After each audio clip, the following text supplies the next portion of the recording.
Hello and welcome to OBS A Workflow video. Greeting from OBS Group Malaysia. Thank you for joining us. Gracias por estar con nosotros.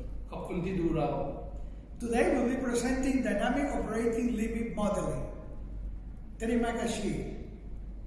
Team, take it from here. Thank you, Carlos Jose at Chaiwat. To state the obvious, is the goal of every oil and gas asset to produce it profitably and responsibly.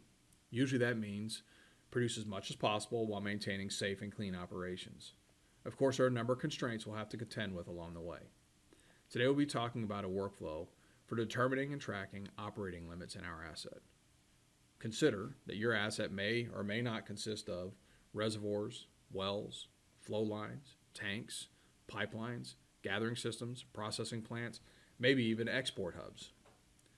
The OBS approach for determining the operating limits is to use all of the systems and data available to us. You may have a reservoir model. Great. You might have well models. Let's use those too. We may have third-party capacities input into databases. We'll need access to those. In reality, there are a number of methods and data points needed to determine our operating limits. Let's have a look at a simple example. Let's start by looking at the reservoir's potential. You may have a reservoir model. You might be using well models that are run with no constraints. Perhaps you're using some sort of pressure management control to limit production. Any of these methods could be used individually or together to give us a reservoir constraint.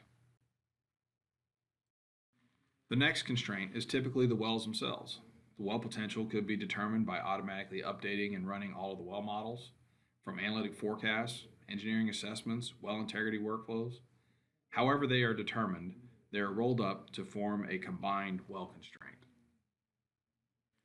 A common next evaluation point is the gathering system. You may have simple to even extensive network models, or you may use some other analysis to determine what constraints exist. Each production system, of course, has many other constraints to contend with, like plant capacity, contracted deliverable, or pipeline takeaway. With these constraints in consideration, you can determine the choke point in the system, which we'll call the technical limit in this example. You can also add other data to reflect current performance, like downtime, deferred production, or other parameters. Let's look at a similar example live in OBS. Here we are live in OBS's web client, where we are showing OBS limits diagram. It's a simple diagram, but a lot has happened in the workflow prior to displaying the data. In this case, we have a well model for every well, and we have removed all the well constraints and back pressures. Each model is run automatically on a daily basis to give us the total reservoir constraint. Similarly, the well models are also run with their existing configurations to give us the total well potential. The gathering system's technical limit is determined by automatically running a network model. The network model is updated and run as part of the workflow. The fourth column in this visualization shows the operating limits for the production facilities. For this asset, the facility's capacity is supplied to us by the third party in a simple limit which is retrieved from our database. The current production in yellow on the far right and the deferred production, both planned and unplanned, are retrieved from our production system. There are additional sensitivities in this asset to consider.